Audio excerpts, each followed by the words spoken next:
Good afternoon, everyone, and welcome back to Oxygen for the Soul. This week's parasha is Perashat Vayigash.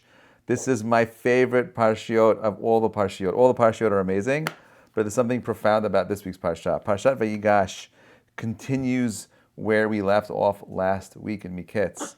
Yehuda ends up approaching Yosef and making this plea for Yosef's, for Binyamin's life, not knowing Yehuda that he's approaching his own brother. And there's so much depth, there's so much going on here, there's so much to unpack. I just want to share this, I just want to pull up the Pesukim 1 second. Pesukim read like this.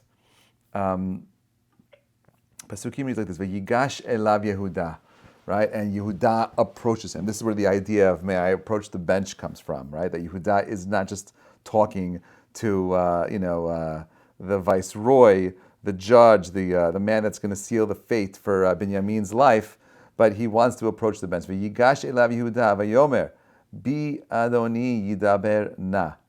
Please, my Lord, he's appeasing him. Let me yidaber na avdecha, your servant. Let your servant speak devarav va'oznai Adoni. Let me speak in your ear. Va'al yecharapecha v'avdecha. Let me speak to you softly. Ki kamocha k'para. You're like Paro. You're so great. This is like a way of saying how, before you give any kind of criticism to anybody, you always got to start out with something very positive. When anyone says to me, with all due respect, Rabbi, I know what's about to follow has very little to do with any kind of respect. Or you're so amazing, but, right? So Yehuda over here is pulling up one of these, I'm building rapport. I'm positioning you, Yosef. What do I want?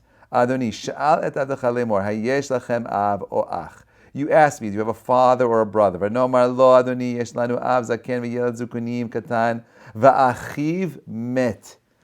I want you to know that when we started this conversation, when we first met, I told you that we have a father and a brother. The father is old, okay, yesh lanu av zaken v'yelad zukunim, and we have a child that was born to him in young age. That's Binyamin. Achiv met, and he says Yehuda, and his brother died. Now we missed this, but if you remember in Parashat Miketz, he doesn't say the words va'achiv met. What does he say in what's it called in Miketz? He says va'achiv enenu po. He's not with us, so he leaves it open. So over here, Yehuda all of a sudden just killed Yosef, and who's he telling it to? He's telling it to his face. Over here, Yehuda standing up in front of Yosef, and he's saying, by the way, Yosef died. He's like, what? How is he allowed to lie over here? Right? He says, Achav met vivaterhu levado li'imo, and he's left alone with his mother, and he's pleading with him. And like, if I was Yosef sitting there, right, and I'm hearing this guy, trying to make his case, trying to make his plea that, hey, please, whatever you're doing, do whatever you can to save my brother, right? Because his other brother died, and I'm the guy listening to it. What do I think of Yehuda's argument? Hogwash. You're just trying to manipulate me. You're not trying to get the truth. You're not trying to save anyone. You're trying to save yourself. And remember, from Yosef's angle is very simple. My brothers, they sold me into slavery. They abandoned me. They did everything they can to, get in the way of building this family. They should take responsibility for their actions. So how did Yosef? What was his plan? His plan, the plan that he devised was very simple. The plan that he had was: can I go ahead and see if my brothers will stick up for their other brothers? Now think about his mindset. That's his mindset. What am I going to do? How am I going to position myself in this situation to see if the brothers learned anything over the last 22 years? Now, if I was Yosef, and I was the viceroy of Mitzrayim, and I had these dreams 22 years ago that one day my siblings are going to come and bow down to my feet, the first thing I want to do is I want to take revenge. I want to show them who I am. I want to show them power. I want to show them fear. I want to put the fear of God in them. That's what I would do. And Yosef is kind of like going with the flow, right? And you see, by the way, think about it like this. In Yosef's heart of hearts, does he have any animosity towards his brothers? It's just unreal. Right? This man was sat in jail, okay, for 12 years. He was a slave to Potiphar, and she tried abusing him and molesting him and doing whatever she could with him. This guy's life was not simple, ripped away from a father that he loved. His mother died when he was a young teenager. The guy was alone, nothing, abused, ignored, right? And what happens? Now he finally has the people that are responsible for all the pain and the suffering that he went through for the last 22 years. And what's his response? What would your response be? I know what my response would be. I'm not a good person, right? But his response is a very different kind of response. And he keeps going, okay? He keeps going and he goes and he goes and he goes and he goes. And then it says, "V'yomer avdecha avi alenu atem yadatim ki yishnayim yaldad." This, we had two kids and this and that. He keeps going through the whole entire thing, okay? Second aliyah. And this is the part where it gets really juicy. Okay, I want to point out something that I think we often overlook in the Pesukim over here. Okay? Yeah. Okay, here he goes. It says, "V'lo yachol Yosef," right? This is where Yosef already has heard everything. He sees how far Yehuda is willing to go ahead and save his brother. And it says, "V'lo yachol Yosef hitapek lekol hanitzavim alav." He couldn't bear to be standing in front of all the boys. Yehuda is willing to go ahead and do everything. He's like, "Please don't take Binyamin, take me, take Yehuda." And Yosef is finally realizing that his brothers don't hate him. They realize this whole thing was a big misunderstanding. He could no longer hold back. He says, "Everyone in the throne room, get out." No one stood there. He was there alone to his brothers. Can you imagine? He's holding back the emotions, and now he's just crying. And you have no idea what's going on. Like, the brothers are like, "What's wrong with this guy? He's deranged. He's emotionally unstable. He's just throwing everybody out and he's crying. We have no idea what's wrong with him." Okay? And then look what he says. He says, "V'yomar Yosef el echav, ani Yosef ha'od avichai." I'm Joseph. You want to go ahead and save Binyamin? You want to save Binyamin? You fought for. What about me? Why didn't you want to save me? When I was alone, I was 17, and all of you were in a position to do something. Why did you let them do this to me? V'lo yachlu echav la'anot oto. No one could answer him. Ki nivhalu mipanav. They were startled by his face. Maharal says they couldn't look at his face. His face, they realized the whole time they were dealing with Yosef, it became clear. They didn't recognize him, but he recognized them. But Yomer Yosef el achav, Geshuna elai, come close. Vayigashu, they came close. But Yomer ani Yosef, I am Joseph. Achichem, your brother. Asher machartem oti Mitzrayim, you sold me as a slave to Egypt. Vata, now al tiatzvu, don't be sad. Va'al yachar b'nechem, and don't worry about it. Don't be upset. Ki machartem oti, because you sold me. Ki Lemichya shalchtani Hashem lefanecha. God sent me here, okay, to be a way of preserving life. He's telling him the whole entire thing.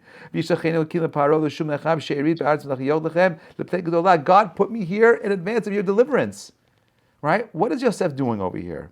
He's saying, "I am your brother, Asher Machart. You sold me, not because you sold me.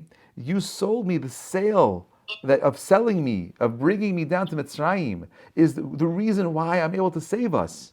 Don't you get it? The whole entire time, Joseph, locked away in a dungeon alone, okay? Any other human being would break, but his whole focus, his whole attitude, his whole mindset is one of trust. You know what he has? It's called bitachon. He trusts God. And he never loses faith. He loses a little bit at the end of it. The last 2 years were a little extra, right? But the whole entire time, Yosef does not have any negative feelings in his heart. He loves his brothers. And the whole entire time, the brothers are thinking, "Wow, Yosef, he never loved us because he wanted us to serve him. He was a narcissistic, selfish person. He was only thinking about himself." And it's just like his mother who was only thinking about herself. There are other women here. There are other children here. Why is it only about him? And what Yosef is demonstrating over here at this moment in time, the way in which we deal with people that we struggle with, is to open up our hearts and to love them. When you love people that hate you, they can't hate you anymore. When we open ourselves up, this is why, by the way, later on, you keep reading the psukim and they're so deep over here, they're so emotional. When Yosef and Benjamin finally hug, V'yipol al tzavarei Benjamin, and he falls on, Yosef falls on his neck. V'yevach Benjamin ubacha ad, they start crying. And Rashi says, why are they crying? They're crying because they're looking at the future. They're looking into the future, and they're seeing that the Mishkan and Shiloh, the tabernacle in Shiloh is going to be destroyed, and the temple, which is part of Binyamin, is going to be destroyed as well. And they're sad. And I'm thinking when I read this, like, what? Like, are you serious? Like, Jews can't ever enjoy any moment. Like, here you are, you're reunited with your brother, you're finally revealing yourself, and you're thinking about some future thing that's going to happen in like 600 or 700 years from now. Like, what are you worrying about? Why can't they just be in the moment? Right? So much has happened, so much healing has just happened. And no, what I think the Psukim and the Chazal are telling us is that they realized that these two things, the destruction of the Beit HaMikdash and the destruction of Shiloh, are really a response to exactly what happened here. Okay? I'm not sure if you know this, but this Friday is a fast. It's called the Asarat B'Tevet. The 10th of Tevet is a fast that most people don't really know much about. It's not like Shavasar B'Tammuz and Tisha B'Av, although it's connected. I'll tell you how. See, Asarat B'Tevet is the day that the armies of the Babylonians encircled Jerusalem. They didn't destroy it. They came in. We know that Shavasar B'Tammuz was when the walls were breached, okay? And we also know that was the same day where the golden calf, where the Chet HaEgel happened. And we know that 3 weeks later, right, Tisha B'Av is the day of the sin of the spies. It's also the day the temple was actually destroyed. Now, it happens to be that we have special fasts on those times, and we recognize that these days are special. Now, what's unique about those two fasts is that Shavasar B'Tammuz is Shavasar B'Tammuz, and Tisha B'Av starts this 3-week period, and we know exactly what we're mourning. But on Asar B'Tevet, nothing happened yet. Like, why are we fasting? The walls weren't destroyed. You had an army that came outside. Maybe a miracle would have happened. Maybe something else would have stopped it from happening. Why are we fasting? And by the way, it's the only fast that is a light fast, a rabbinic fast, that if it falls on a Friday, we don't push it off. Every other fast, if Tanit Esther falls on a Friday, we push it to Sunday. But Aseret B'Tevet, this Friday, you're going to be fasting. And then we don't eat anything. The first thing we're going to eat, the way we break the fast on this Friday, is make Kiddush. You're going to make Kiddush, and you're going to wait till nightfall. You can pray early, it doesn't matter. You got to wait till Tzeitzach Kochavim. You got to wait till the stars come out before you make your Kiddush. And the question is, what is this day about? Why is it so strict? Now we know that the month of Tevet is also the month of the goat. And it's the goat blood that was brought to Yaakov. And I suspect that the reason why we have this day is for two reasons. One is because it is symbolic of the day that the brothers sold Joseph, and the sinat chinam, the basis hatred that they had. And I believe the reason why we celebrate it, or we fast it, however you understand it, the way we memorialize this day, is because if we still have an Aseret B'Tevet, you know what that means? It means we're also going to have a Shavasar B'Tammuz. You can't have the walls of Jerusalem being destroyed if the armies never came to encircle them in the first place. And if you don't have a Shavasar B'Tammuz, if you have a Shavasar B'Tammuz, you know what's going to happen next? You're going to have a Tisha B'Av afterwards. So what we're remembering is the root cause of everything. We know it's Sinat Chinam, right? Destroyed the second temple. 3 cardinal sins, the first one, right? But you and I, my friends, we're still in Galut. We're still in exile. Our brothers and sisters are fighting a really hard, difficult war in Israel. We're forgetting about it. We're becoming numb to it. Yosef did not allow himself to become numb. In the darkest places, he always figured out a way of finding some light.